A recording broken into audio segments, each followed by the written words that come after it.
नमस्कार दोस्तों, स्वागत है आपका आज के मुख्य समाचार में, जिसमें सबसे पहले सबसे बड़ी खबर में हम आपको बताएंगे कि फिर से एलएसी पर जानवरों वाली साजिश कर रहा था चीन। भारतीय सेना ने ऐसे दिया करारा जवाब। दूसरी बड़ी खबर में हम आपको बताएंगे टीटीपी के हमलों से दहशत में पाकिस्तान, तालिबान नहीं माना तो संयुक्त राष्ट्र से लगाए गुहार।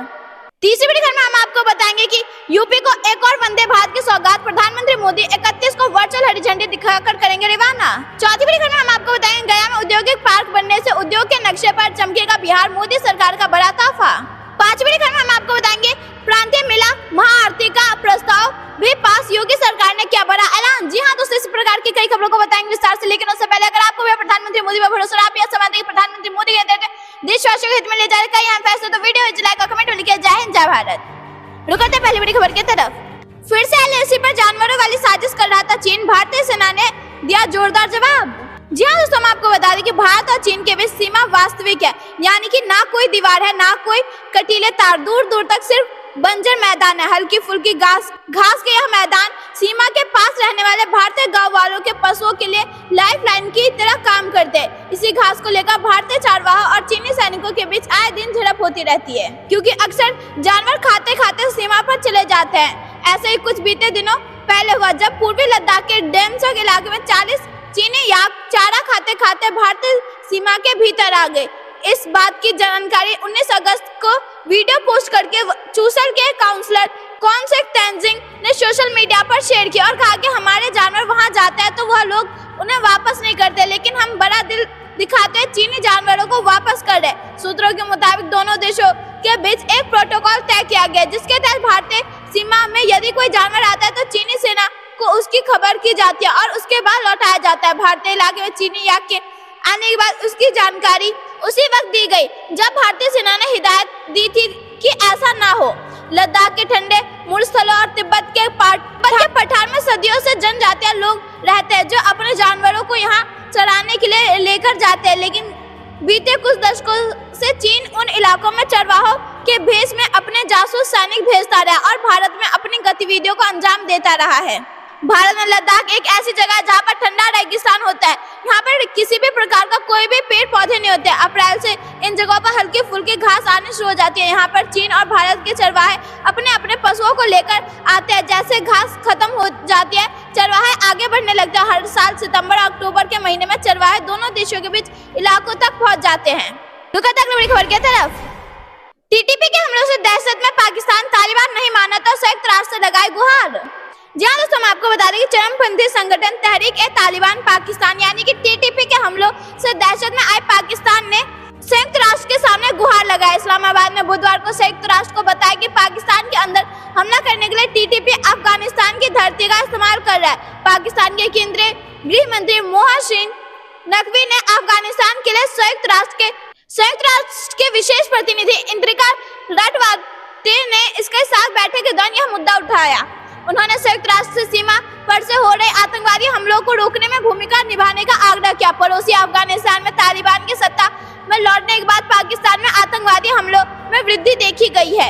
अफगानिस्तान में लगी उत्तरी सीमा पर टीटीपी ने बड़े हमलों को अंजाम दिया, जिसमें पाकिस्तान सुरक्षा बलों और पाकिस्तान में विदेशी निवेशकों खास तौर पर निशाना बनाया गया। इस्लामाबाद में अफगानिस्तान के अंदर आतंकी संगठनों के खिलाफ कार्रवाई की बार-बार मांग की गई, लेकिन काबुल की तालिबान सरकार ने इसे इनकार कर दिया है। टीटीपी के मुद्दे पर अफगानिस्तान और पाकिस्तान के बीच सीमा पर काफी तनाव रहा है। पाकिस्तान न्यूज आउटलेट ट्रिब्यून की रिपोर्ट के अनुसार गृह मंत्री संयुक्त राष्ट्र प्रतिनिधिमंडल के बीच बातचीत के दौरान टीटीपी संयुक्त और अफगानिस्तान की धरती का इस्तेमाल मुख्य चर्चा बिंदुओं में से एक था। अगली खबर की तरफ। यूपी को एक और वंदे भारत की सौगात, प्रधानमंत्री मोदी 31 को वर्चुअल हरी झंडी दिखाकर करेंगे रवाना। जी हाँ दोस्तों, हम आपको बता दें कि यूपी को एक और वंदे भारत ट्रेन की सौगात मिलने जा रही है। प्रधानमंत्री नरेंद्र मोदी 31 अगस्त को इस नई वंदे भारत को वर्चुअल हरी झंडी दिखाकर रवाना करेंगे। यह ट्रेन मेरठ से लखनऊ के बीच चलेगी। बुधवार को इस संबंध में दिल्ली रेल मंडल के एडीआरएम विक्रम सिंह राणा ने अपनी टीम के साथ मेरठ सिटी स्टेशन पहुंचकर तैयारियों की बारीकी से निरीक्षण किया। उन्होंने वर्चुअल कार्यक्रम के लिए लगाई जाने वाली स्क्रीन और मंच आदि जगह तय की और रेलवे अधिकारियों को दिशा निर्देश दिए। राणा ने बताया कि 31 अगस्त को दोपहर 12:30 बजे रेलवे की तरफ से वंदे भारत का शुभारंभ कार्यक्रम रखा गया है। राणा ने बताया कि शहर के 4 स्कूलों दीवान पब्लिक स्कूल, दर्शन एकेडमी, ऋषभ एकेडमी और Lord Krishna inter college Madhavpuram के बच्चे ट्रेन से सफर करेंगे। इन बच्चों को मेरठ से मुरादाबाद तक ले जाएगा और वहां के वापसी में बस द्वारा लाया जाएगा। मुरादाबाद के छात्रों को बरेली तक सफर कराया जाएगा। नौचंदी और राज्य रानी एक्सप्रेस के बाद मुरादाबाद मंडल से होकर गुजरने वाली ये तीसरी ट्रेन होगी। मेरठ से लखनऊ के बीच इसके संचालन और अनुमति मिल गई है। ट्रेन हापुड़, मुरादाबाद, बरेली होते हुए लखनऊ पहुंचेगी। राज्य रानी एक्सप्रेस के रूट पर ही इसका संचालन किया जाएगा। रुकते हैं अगली बड़ी खबर की तरफ। गया में औद्योगिक पार्क बनाने में उद्योग के नक्शे पर चमकेगा बिहार, मोदी सरकार का बड़ा तोहफा। जी हाँ दोस्तों, हम आपको बता दें कि बिहार के गया में राज्य के सबसे बड़े औद्योगिक पार्क का रास्ता साफ हो गया है। इससे जिले के डोभी में बनाया जा रहा है। नरेंद्र मोदी मंत्रिमंडल ने इसके निर्माण को हरी झंडी दिखाते हुए राशि की मंजूरी दी है। यह अमृतसर कोलकाता कॉरिडोर का हिस्सा होगा। इसके बनने के बाद गया पूर्वी भारत के प्रौद्योगिक केंद्र के रूप में विकसित होगा। यह इंटीग्रेटेड मैन्युफैक्चरिंग क्लस्टर के रूप में विकसित होगा। औद्योगिक पार्क बनने से उद्योग के नक्शे पर बिहार का नाम चमकेगा। विरासत भी विकास भी की तर्ज पर इसे विकसित किया जाएगा। अमृतसर कोलकाता कॉरिडोर का हिस्सा होने के चलते डोभी से औद्योगिक केंद्र बनने से राज्य में उद्योग के विकास को गति मिलेगी। कई बड़ी कंपनियों की ओर से निवेश की संभावना है। करीब 6,000 करोड़ रुपए के निवेश की उम्मीद है। डोभी औद्योगिक पार्क 1670 एकड़ में फैला होगा। आईएमसी को विकसित करने में 1344 करोड़ रुपए खर्च किए जाएंगे। करीब 1 लाख नौकरियां सृजित होंगी। Board of trustees of national industrial corridor development and implement trust ने 8 जुलाई को गया में इंटीग्रेटेड मैन्युफैक्चरिंग क्लस्टर को मंजूरी दी थी। इसके बाद केंद्रीय बजट में इसकी घोषणा की गई। अब देश के 12 औद्योगिक पार्क के साथ इसके निर्माण को मंजूरी दी है। केंद्रीय एमएसएमई मंत्री जीतन राम मांझी और राज्य के उद्योग मंत्री नीतीश मिश्रा ने इसके लिए प्रधानमंत्री मोदी का धन्यवाद दिया है। दोस्तों, अगर आप यह समझते हैं प्रधानमंत्री मोदी के चर्चा रोजगार के बड़े अवसर, तो वीडियो लाइक और कमेंट अपनी राय जरूर बताइए। रुकते अगली बड़ी खबर की तरफ।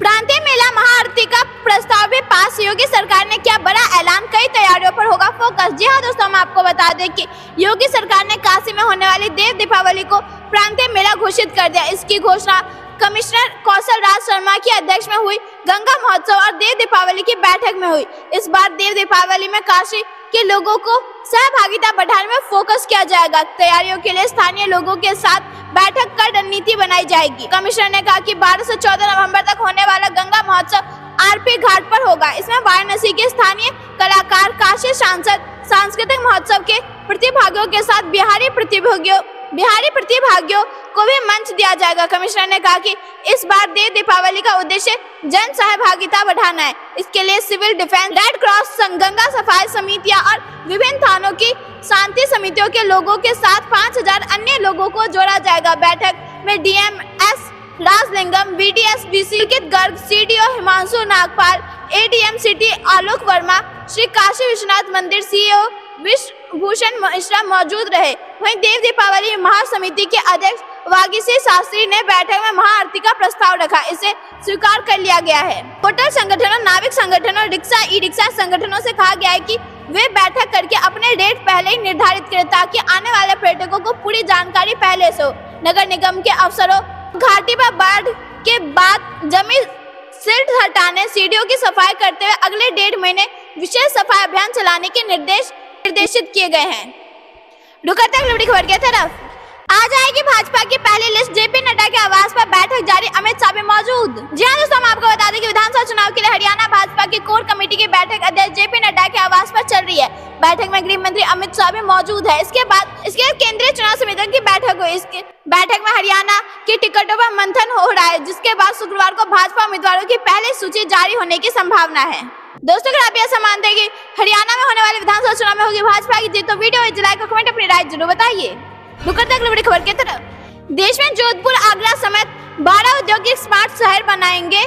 10 राज्यों में 28,000 करोड़ की स्कीम मंजूर, 40 लाख नौकरियां मिलेंगी। जी हाँ दोस्तों, हम आपको बता दें कि देश के 9 राज्यों में 12 औद्योगिक स्मार्ट सिटी तैयार किए जाएंगे। इसके अलावा 10 राज्यों में 6 कॉरिडोर बनेंगे। प्रधानमंत्री नरेंद्र मोदी की अध्यक्षता में आर्थिक मामलों की कैबिनेट समिति ने बुधवार 28 अगस्त को इसकी मंजूरी दी। 12 औद्योगिक स्मार्ट सिटी परियोजना के तहत 10 लाख लोगों को प्रत्यक्ष तौर पर और 30 लाख लोगों को अप्रत्यक्ष रोजगार मिलने की संभावना है। केंद्रीय मंत्री अश्विनी वैष्णव ने कहा कि प्रोजेक्ट की कुल लागत 28,602 करोड़ होगी। 1,52,00,000 की निवेश क्षमता होगा।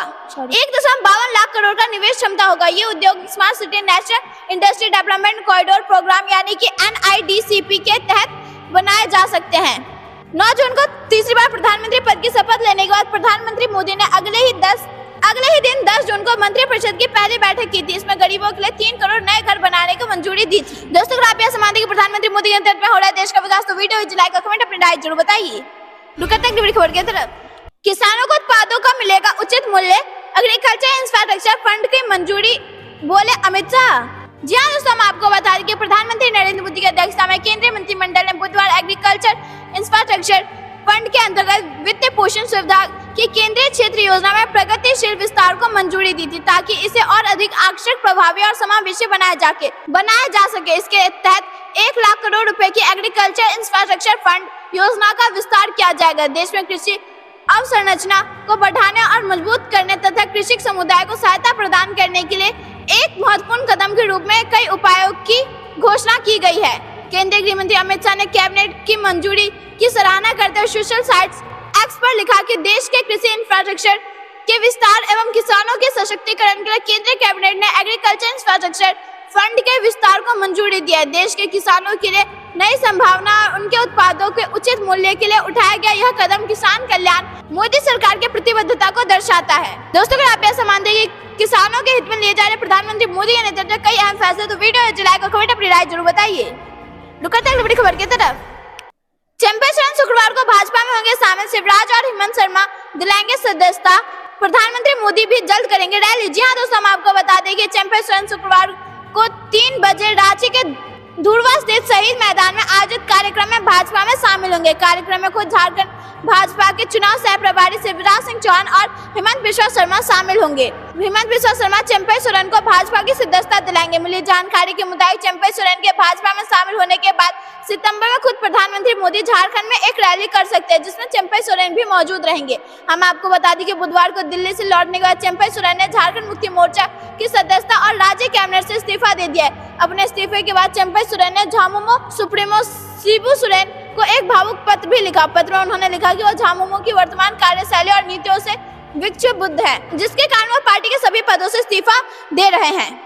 बड़ी खबर की तरफ, जिसका कोई ने उसके साथ योगी सरकार स्पॉन्सरशिप योजना के साथ है खड़ी। जी हाँ दोस्तों, हम आपको बता दें कि जिसका कोई नहीं उसके साथ योगी सरकार खड़ी है। जिन बच्चों के कोई अभिभावक नहीं है या जिनके माता पिता उनकी उचित देखभाल करने में असमर्थ है, सरकार ऐसे बच्चों के लिए अभिभावक बनकर उनको आर्थिक सहायता प्रदान जिससे उनकी मूलभूत सुविधाएं भरण पोषण पूरी हो सके और वे शिक्षा से वंचित न रह पाए। सरकार उत्तर प्रदेश में जरूरतमंद बच्चों के लिए एक उज्जवल भविष्य देना चाहती है। स्पॉन्सरशिप योजना के तहत पिछले वित्तीय वर्ष में 116.4 लाख की धनराशि 5 लाभार्थियों बच्चों को दी जा चुकी है, जबकि वित्तीय वर्ष 2024-25 के लिए 2411 बच्चों के लिए भुगतान भाजपा सरकार की स्पॉन्सरशिप योजना में पिछले वित्तीय वर्ष के मुकाबले इस वित्तीय वर्ष में 2024-25 में लाभार्थी बच्चों की संख्या लगभग दुगुनी हो गई है। मुख्य विकास अधिकारी हिमांशु नागपाल ने बताया कि स्पॉन्सरशिप योजना के तहत वित्तीय वर्ष 2023-24 में 1293 बच्चों को 116.04 लाख रुपए से लाभान्वित किया जा चुका है, जबकि इस वित्तीय वर्ष 2024-25 में यह संख्या बढ़ाकर 2411 हो गई है, जिनके लिए आवंटित धनराशि 155.16 लाख रुपए के भुगतान की कार्यवाही प्रक्रियाधीन है। दोस्तों, आप ये मानते हैं कि योगी सरकार के नेतृत्व में उत्तर प्रदेश का हो रहा है विकास, तो वीडियो लाइक और कमेंट अपनी राय जरूर बताइए। बड़ी खबर की तरफ, 12,000 छोटी पंचायतों को अलग से धन देगी योगी सरकार, नीति निर्धारण प्रकोष्ठ के गठन पर भी सहमति। जी हाँ दोस्तों, हम आपको बता दें कि पंचायतों को अधिक धन तथा प्रधानों को ज्यादा अधिकारों की मांग को लेकर प्रधान संगठन के पद अधिकारियों ने बुधवार को मुख्य सचिव के साथ बैठक की। लोक भवन स्थित सभागार में कृषि उत्पादों आयुक्त की उपस्थिति में आयोजित इस बैठक में 26 विभागों से 38 बिंदुओं पर मंथन किया गया। इस दौरान मुख्य सचिव मनोज कुमार सिंह ने छोटी पंचायत को अलग से धनराशि प्रदान किए जाने तथा लखनऊ में पंचायत सदन के निर्माण पर सहमति व्यक्त की। साथ ही 12,000 छोटी पंचायतों को अलग से धनराशि प्रदान करने की भी शासन की ओर से सहमति प्रदान की गई। साथ ही जिला योजना समिति में प्रधान के मनोनयन के आदेश जारी करने के भी निर्देश दिए गए। वहीं नीति निर्धारण प्रकोष्ठ के गठन पर भी सहमति व्यक्त की गई। बैठक में राष्ट्रीय पंचायती राज ग्राम प्रधान संगठन के 11 सदस्यीय प्रतिनिधिमंडल ने भाग लिया। राष्ट्रीय संयोजक डॉक्टर अखिलेश सिंह ने बताया कि बैठक में छोटी पंचायतों को अलग से धनराशि प्रदान किए जाने सहित लगभग सभी विषयों पर शासन की ओर से सहमति व्यक्त की गई है। रुकते हैं बड़ी खबर की तरफ। अमित शाह से मुलाकात के बाद पशुपति पारस का बड़ा बयान। जी हां दोस्तों, हम आपको बता दें कि राष्ट्रीय लोक जनशक्ति पार्टी के राष्ट्रीय अध्यक्ष और पूर्व केंद्रीय मंत्री पशुपति पारस ने बीते सोमवार यानी 26 अगस्त को दिल्ली में गृह मंत्री अमित शाह से मुलाकात की। अब पशुपति पारस ने इस मुलाकात के बाद एक बड़ा बयान दिया है। पशुपति पारस ने कहा कि अच्छे समय के इंतजार में गृह मंत्री अमित शाह ने भरोसा दिया है कि लोकसभा चुनाव जैसा हाल विधानसभा चुनाव में नहीं होगा। एनडीए के साथ विधानसभा चुनाव लड़ेंगे। पशुपति पारस ने गुरुवार 29 अगस्त को बातचीत में कहा कि पशुपति पारस ने गुरुवार 29 अगस्त को एक न्यूज चैनल से बात करते हुए कहा कि चिराग पासवान से उनकी कोई बातचीत नहीं होती। पशुपति पारस ने खुलकर कहा कि इस मुद्दे पर उनकी बात हुई कि 2025 में किस ढंग से चुनाव लड़ा जाए, एनडीए गठबंधन का क्या स्वरूप होगा। इस पर अमित शाह ने विस्तार से बात की। इस सवाल पर कि क्या बिहार को लेकर कोई आप लोगों की बातचीत हुई, इस पर पशुपति पारस ने कहा कि राज को राज रहने दीजिए। चुनाव के संदर्भ में कहा है कि अभी 1 साल का वक्त है। जो बात हुई है सकारात्मक बात हुई है। एनडीए गठबंधन के हम पुराने साथी और हम ईमानदार साथी हैं। रुकते हैं बड़ी खबर की तरफ। गौतम अडानी बने भारत के सबसे अमीर शख्स। मुकेश अंबानी को छोड़ा पीछे। जी हां दोस्तों, हम आपको बता दें कि अडानी समूह के चेयरमैन गौतम अडानी भारत और एशिया के सबसे अमीर शख्स बन गए। बीते लंबे समय से मुकेश अंबानी भारत के सबसे अमीर रईस बने हुए थे, लेकिन अब यह ताज अडानी ने अपने नाम कर लिया है। हिंडनबर्ग रिसर्च रिपोर्ट में हुए क्षति की भरपाई करते गौतम अडानी की नेटवर्थ पिछले साल 95% बढ़कर 11.6 लाख करोड़ रुपए हो गई। गुरुवार को हुडून इंडिया की रिच लिस्ट 2024 में यह जानकारी दी गई। हुडून इंडिया रिच लिस्ट के अनुसार रिलायंस इंडस्ट्रीज के चेयरमैन और प्रबंध निदेशक अंबानी की कुल नेटवर्थ 25% बढ़ाकर 10.14 लाख करोड़ रुपए हो गए। 2023 की रिपोर्ट में अडानी की संपत्ति 57% घटकर 4.74 लाख करोड़ रुपए रह गए। अंबानी 8.08 करोड़ रुपए की संपत्ति के साथ काफी आगे है। गौरतलब है कि अमेरिकी शॉर्ट हिंडनबर्ग रिसर्च द्वारा लगाए गए विभिन्न आरोपों के बाद अडानी के नेटवर्थ में भारी गिरावट आई। समूह ने सभी आरोपों से इनकार किया। 2014 के संस्करण में हुडून ने अडानी की संपत्ति 44,000 करोड़ रुपए आंकी थी, जिससे वह उस समय 10वें सबसे अमीर भारतीय बन गए थे। रुकते हैं बड़ी खबर की तरफ। नेपाल के रास्ते चीन भेजा जा रहा भारत का लाल चंदन। सुरक्षा एजेंसी अलर्ट। जी हां दोस्तों, हम आपको बता दें कि दक्षिण भारत में मिलने वाले लाल चंदन नेपाल के रास्ते चीन भेजा जा रहा है। भारत की सनौली सीमा से सटे नेपाल के नवलपरासी जिले में बीते रविवार को करीब 1.5 क्विंटल लाल चंदन की बरामदगी और हिरासत में लिए गए वैभव गिरी पूछताछ में इसकी पुष्टि होने पर सुरक्षा एजेंसी अलर्ट हो गए। नवलपरासी के भंसार एवं प्रहरी की संयुक्त टीम ने भारत के राजस्व खुफिया निदेशालय यानी कि DRI एवं अन्य सुरक्षा एजेंसियों से संपर्क किया। विदेश व्यापार नीति के अनुसार भारत में लाल चंदन का निर्यात प्रतिबंधित है। नवलपरासी जिले के प्रहरी DSP रेशम बोहरा ने बताया कि लाल चंदन को भारत की ठूठीबाड़ी सीमा के रास्ते नेपाल के रामग्राम पहुंचाया गया था। इसे चीन भेजे जाने की योजना थी। रुकते हैं बड़ी खबर की तरफ। झारखंड भूमि घोटाले की जांच हुई शुरू। सुप्रीम कोर्ट ने मांगे बैंक स्टेटमेंट। जी हां दोस्तों, हम आपको बता दें कि सुप्रीम कोर्ट ने गुरुवार को राज्य में भारतीय सेना की 4.55 एकड़ जमीन की कथित बिक्री में शामिल एक आरोपी के बैंक स्टेटमेंट मांगे हैं। यह बिक्री कथित तौर पर फर्जी संपत्ति दस्तावेज के माध्यम से जुड़ी हुई थी। झारखंड के मुख्यमंत्री हेमंत सोरेन, जो वर्तमान में जमानत पर है, इसी कथित जमीन घोटाले से जुड़े मनी लॉन्ड्रिंग मामले में भी शामिल है। जस्टिस बेला एम त्रिवेदी और सतीश चंद्र शर्मा की पीठ ने घोष का प्रतिनिधित्व करने वाले वरिष्ठ अधिवक्ता एस नागमथु की कोर्ट ने गुरुवार को झारखंड उच्च न्यायालय द्वारा सह आरोपी दिलीप घोष की जमानत देने के फैसले को चुनौती देने वाली प्रवर्तन निदेशालय यानी कि ईडी की अपील पर सुनवाई की, जिसमें कोर्ट ने आदेश दिया कि आप आरोपी के संबंधित अवधि के बैंक स्टेटमेंट शाम तक पेश करें, क्योंकि ये मामला शुक्रवार को सुनवाई के लिए जाएगा। रुकते हैं बड़ी खबर की तरफ। भारत के न्यूक्लियर पनडुब्बी को लेकर बड़ी खबर। नौसेना को मिला INS खासियत सुनकर कांप उठेंगे दुश्मन देश। जी हां दोस्तों, हम आपको बता दें कि भारतीय नौसेना के लिए आज बेहद अहम दिन है। भारतीय सेना ने INS अरिहंत को शामिल किया है। इसमें नौसेना की ताकत बढ़ेगी। भारत की दूसरी परमाणु ऊर्जा संचालित बैलिस्टिक मिसाइल पनडुब्बी INS अरिहंत गुरुवार को आंध्र प्रदेश के विशाखापट्टनम में नौसेना में शामिल की गई। पनडुब्बी INS अरिहंत का उन्नत संस्करण भारत की नौसैनिक क्षमताओं और रणनीतिक परमाणु निरोध की दिशा में एक बड़ा कदम है।